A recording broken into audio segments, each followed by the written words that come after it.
Well, the CDC says the number of leprosy cases in the southeastern U.S. has doubled in the last decade, and most of those cases are actually found in Florida. The disease is caused by bacteria and could lead to severe disfiguring skin sores and nerve damage. So for more on this, I want to bring in Dr. Eileen Marty. She is an expert in infectious disease and disaster medicine and a professor at Florida International University. Thanks for joining us.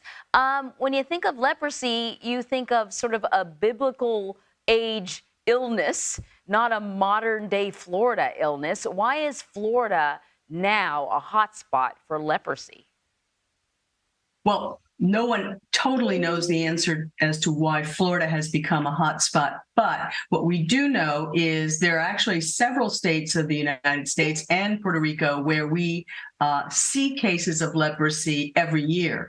But as you mentioned in your piece, it's gone up in Florida, and we are seeing more consistency in having cases that are acquired here in Florida.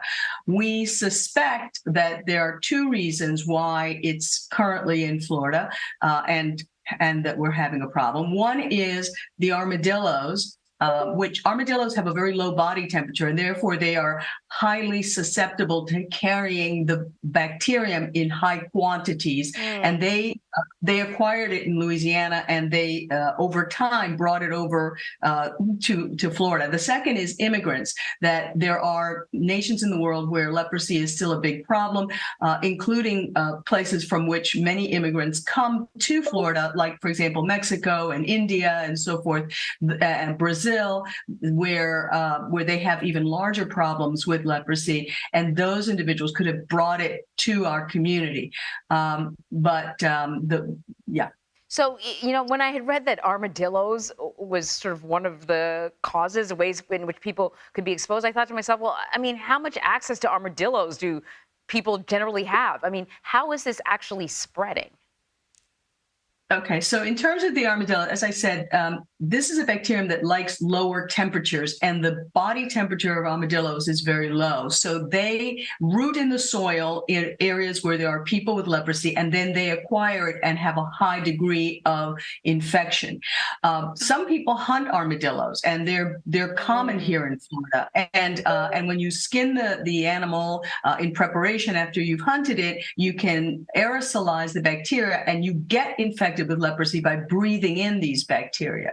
Really quickly, when you think leprosy, you think worst case scenario. I mean, people losing limbs. But the reality is there are really effective treatments. Yes, but you have to catch it early because there's very effective treatment. We have to diagnose the type of leprosy you have to give you the appropriate treatment. Treatment for one type of leprosy will last a year. For the other will last 2 years at least. But even if you're completely treated for and remove the bacterium from your body, symptoms can progress if it wasn't caught early, because it sets in motion a type of immunologic response that can be very damaging. So it's really important to get diagnosed promptly. Great advice. Dr. Marty, thank you.